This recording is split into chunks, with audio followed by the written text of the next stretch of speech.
On behalf of the General Assembly, I wish to thank Prime Minister, Minister of State, Minister for Communications and Media, and Minister for Religious Affairs of the Grand Duchy of Luxembourg for the statement just made, and I request protocol to escort His Excellency.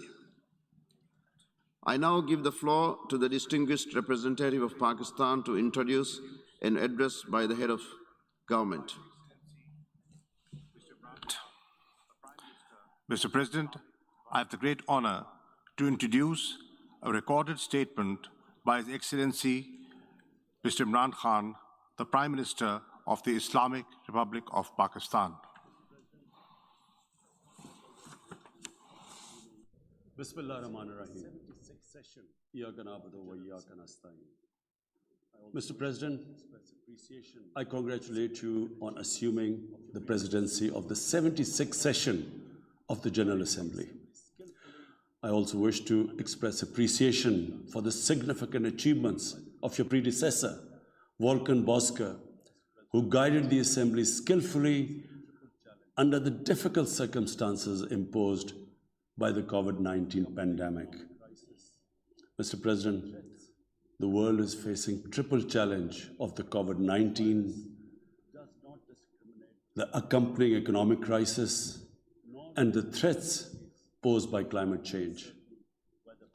The virus does not discriminate between nations and people, nor do the catastrophes imposed by uncertain weather patterns. The common threats faced by us today not only expose the fragility of the international system, they also underscore the oneness of humanity. By the grace of Almighty Allah, Pakistan has been successful so far in containing the COVID pandemic. Our collaborated strategy of smart lockdowns helped save lives and livelihoods and kept the economy afloat. Over 15 million families survived through a social protection program of Asas. Mr. President, climate change is one of the primary existential threats that our planet faces today. Pakistan's contribution to global emissions is negligible, yet we are among the 10 most vulnerable countries to the effects of climate change in the world. Being fully aware of our global responsibilities, we have embarked upon game-changing environmental programs, reforesting Pakistan through our 10 billion tree tsunami, preserving natural habitats, switching to renewable energy, removing pollution from our cities, and adapting to the impacts of climate change. To address the triple crisis of COVID pandemic, economic downturn, and climate emergency, we need a comprehensive strategy that should include, number one, vaccine equity. Everyone, everywhere, must be vaccinated against COVID, and as soon as possible. Two, adequate financing must be made available to developing countries. This can be ensured through comprehensive debt restructuring, expanded ODA, redistribution of unutilized SDRs, and allotment of a greater proportion of SDRs to developing countries. And finally, provision of climate finance. Three, we must adopt clear investment strategies which help alleviate poverty, promote job creation, build sustainable infrastructure, and of course, bridge the digital divide. I propose that the Secretary General convene an SDG summit in 2025 to review and accelerate implementation of sustainable development goals. Mr. President, because of the plunder of the developing world by their corrupt ruling elites, the gap between the rich and the poor countries is increasing at an alarming speed. Through this platform, I've been drawing the world's attention towards the scourge of illicit financial flows from developing countries. The Secretary General's high-level panel of financial accountability, transparency, and integrity, called the FACT-I panel, has calculated that a staggering $7 trillion in stolen assets are parked in financial haven destinations.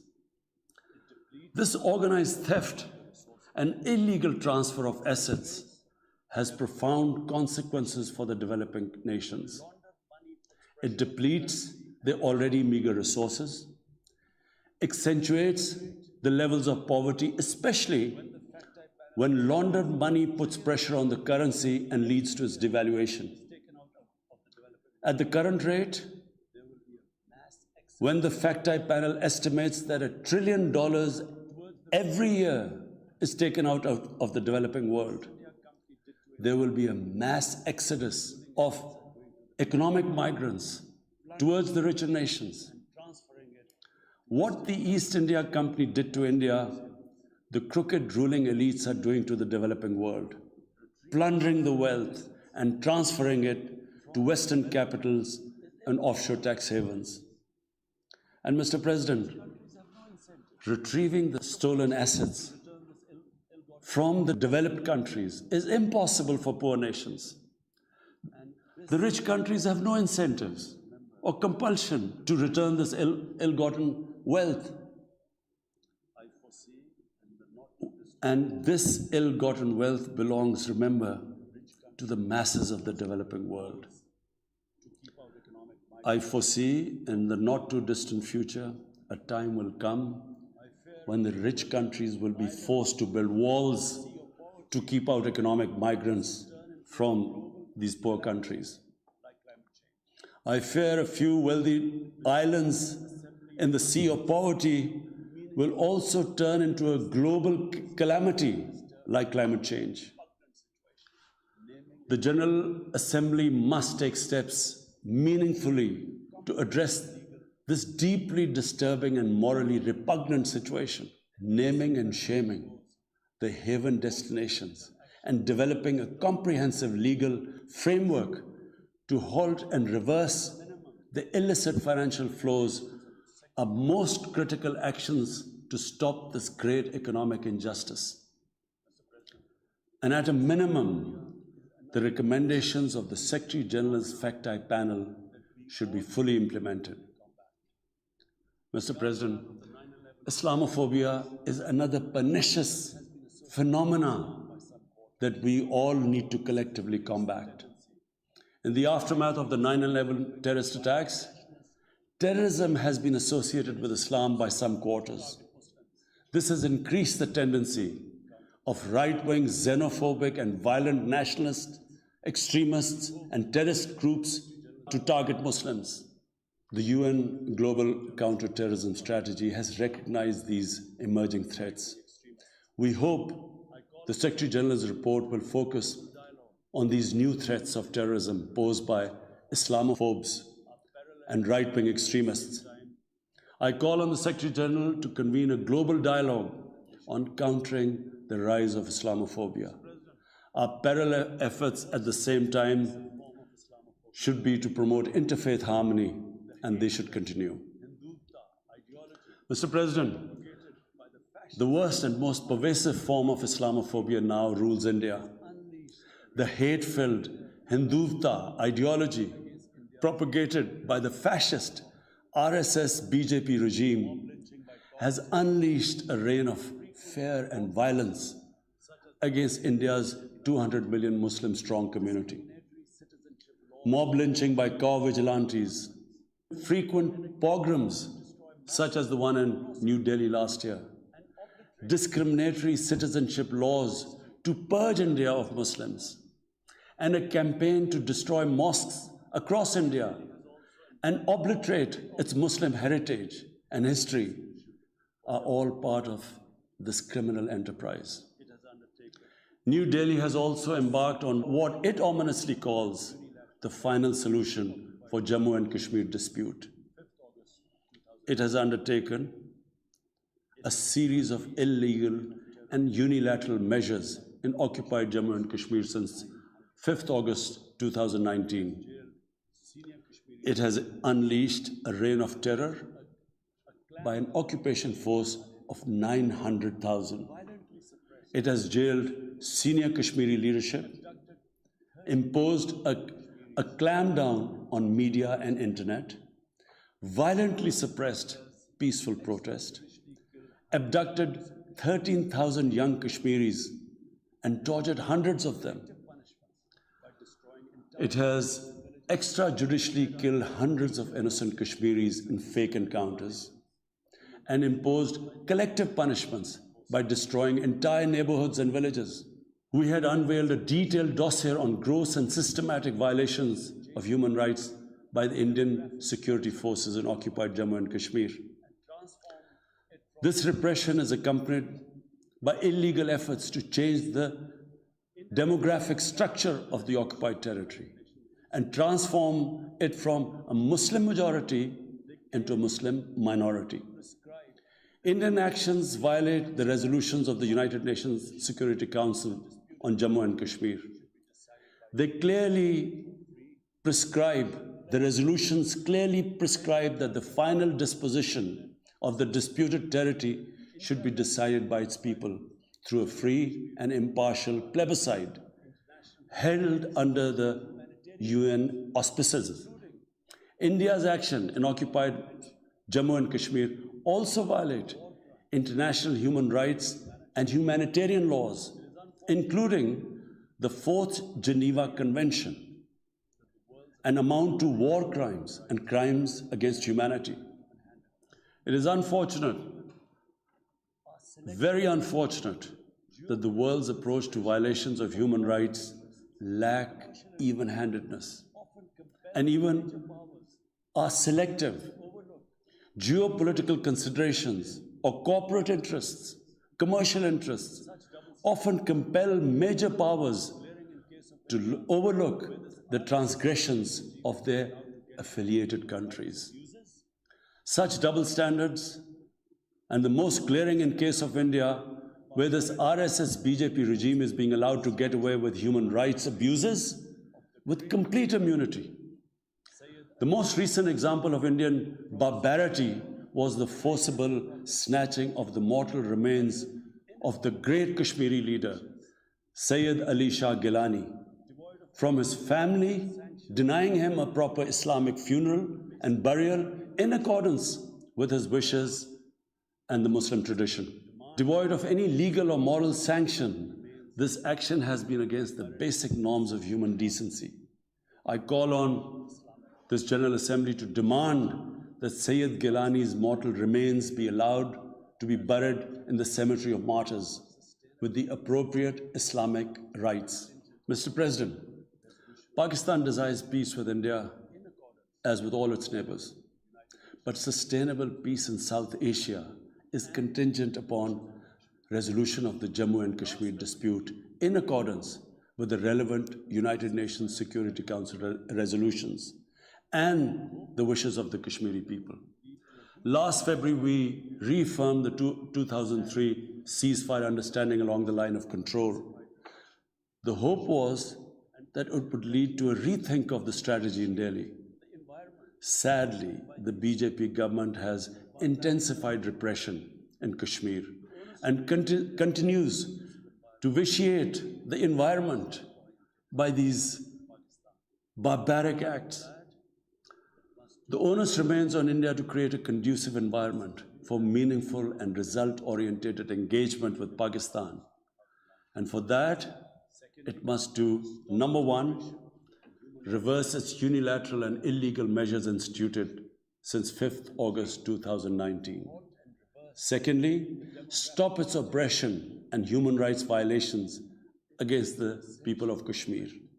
And three, halt and reverse the demographic changes in the occupied territory.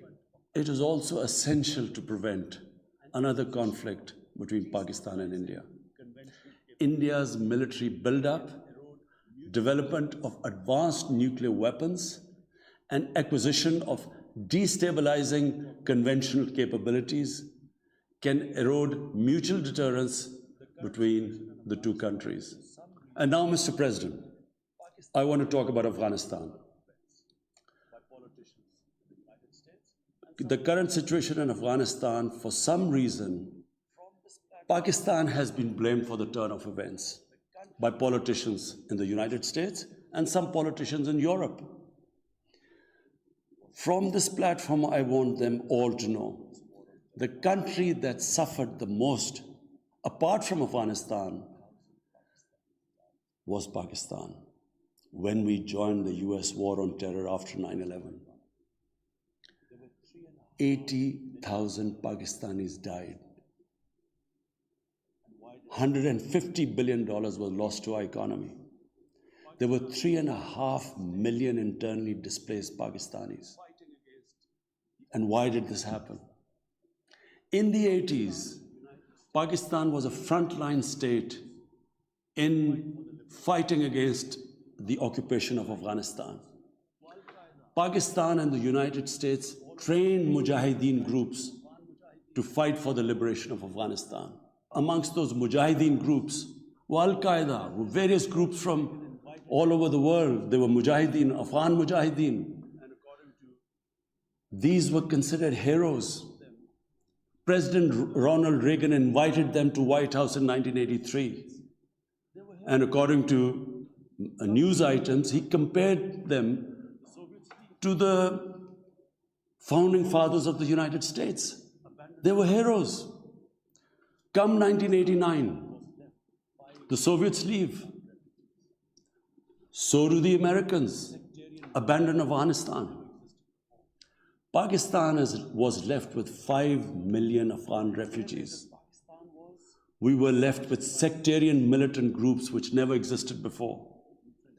But the worst cut of it was that a year later, Pakistan was sanctioned by the US. We felt used. Fast forward 9/11, Pakistan is needed again by the US because now the US-led coalition is now invading Afghanistan, and it could not happen without Pakistan providing all the logistical support.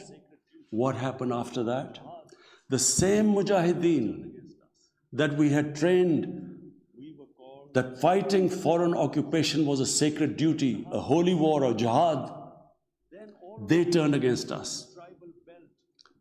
We were called collaborators. They declared jihad on us. Then all along the tribal belt bordering Afghanistan, the Pakistan semi-autonomous tribal belt, where no Pakistan army had been since our independence, they had strong sympathies with the Taliban, Afghan Taliban, not because of their religious ideology, but because of Pashtun nationalism, which is very strong. Then there were 3 million Afghan refugees still in Pakistan, all Pashtuns, living in camps, 500,000, the biggest camp, 100,000 camps. They all had affinity and sympathies with the Afghan Taliban. So what happened? They too turned against Pakistan. For the first time, we had militant Taliban in Pakistan. And they too attacked Pakistan government. When our army went in the tribal areas for the first time in our history, whenever an army goes into civilian areas, there's collateral damage. So there was collateral damage, which multiplied the militants to seek revenge. But not just that. The world must know that in Pakistan, there were 480 drone attacks conducted by the US. 480 drone attacks. And we all know that drone attacks are not that precise. They cause more collateral damage than the militants they are targeting. So, who did the people whose relatives were being killed? Who did they seek revenge? Against Pakistan. Between 2004 and 2014, there were 50 different militant groups attacking the state of Pakistan. At one point, people like us were worried that will we survive this? There were bombs going all over Pakistan. Our capital was like a fortress. Had it not been for one of the most disciplined army in the world and one of the best intelligence agencies in the world, I think Pakistan would have gone down. So when we hear this at the end, there's a lot of worry about in the US about taking care of the people who helped them, the interpreters and everyone who helped the US. What about us? The only reason we suffered so much was because we became an ally of the US, of the coalition in the war against Afghanistan, where there were attacks being conducted from Afghan soil into Pakistan. At least there should have been a word of appreciation. But rather than appreciation, imagine how we feel when we are blamed for the turn of events in Afghanistan. After 2006, it became apparent to everyone who understood Afghanistan's history that there would be no military solution in Afghanistan. I went to the US, I spoke to think tanks, I met at the time Senator Biden, Senator John Kerry, Senator Harry Reid. I tried to explain to them that there would not be any military solution and political settlement was the way to go forward. No one understood then. And unfortunately, in trying to force a military solution is where US went wrong. And if today, if today, the world needs to know why the Taliban are back in power, all the world has to do is do a deep analysis of why 300,000 well-equipped Afghan army, and remember, Afghans are one of the bravest nations on earth. Why did this 300,000 Afghan army give up without a fight? The moment a deep analysis of this is done, the world would know why the Taliban are back in power, and it's not because of Pakistan. So, Mr. President, right now, the whole world community should think, what is the way ahead? There are two paths we can take. If we neglect Afghanistan right now, according to the UN, half the people of Afghanistan are already vulnerable. And by next year, almost 90% of people in Afghanistan will go below the poverty line. There's a huge humanitarian crisis looming ahead. And this will have serious repercussions, not just for the neighbors of Afghanistan, but it will have repercussions everywhere if a destabilized, a chaotic Afghanistan again becomes a safe haven for international terrorists.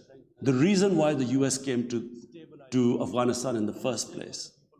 So therefore, there is only one way to go. We must strengthen this current government, stabilize it, for the sake of the people of Afghanistan. What have the Taliban promised? They will respect human rights. They will have an inclusive government. They will not allow this soil to be used by terrorists. And they have given amnesty. Now, if the world community incentivizes them, encourages them to walk this talk, it will be a win-win situation for everyone. Because these are the four things that in Doha, when the US was talking to the Taliban, these were the conditions the dialogue was all about. So if the world can incentivize them to go this direction, then after all, this 20-year of presence, of coalition presence in Afghanistan would not be wasted, because Afghan soil would not be used for international terrorism. So I end my talk, Mr. President, by urging everyone that this is a critical time for Afghanistan. You cannot waste time. Help is needed there. Humanitarian assistance has to be given there immediately. And the Secretary General of the United Nations has taken bold steps. I urge you to mobilize the international community and move in this direction. Thank you.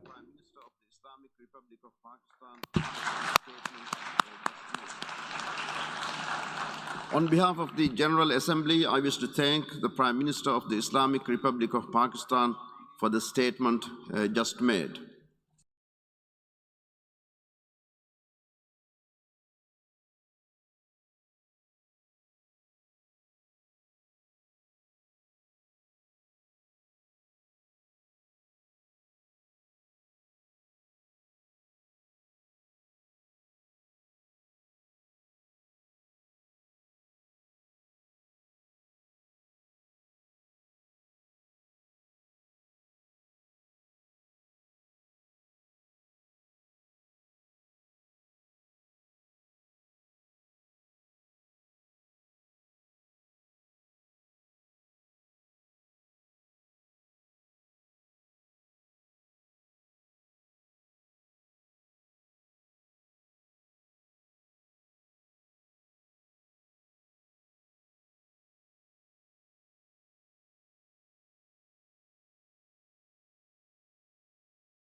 Back to forging a better, brighter future for the entire world.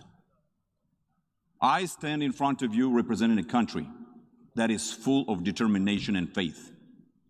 A country which is optimistic but always looks at its future through a pragmatic lens. I am proud of our membership in the UN and the work the UN does for humankind. I'm also very proud of my country and the work of the governing Georgian Dream Party to deliver a stronger democracy, a stronger economy, and a brighter future for our people. In bringing about the changes needed to keep pushing ahead, my government has a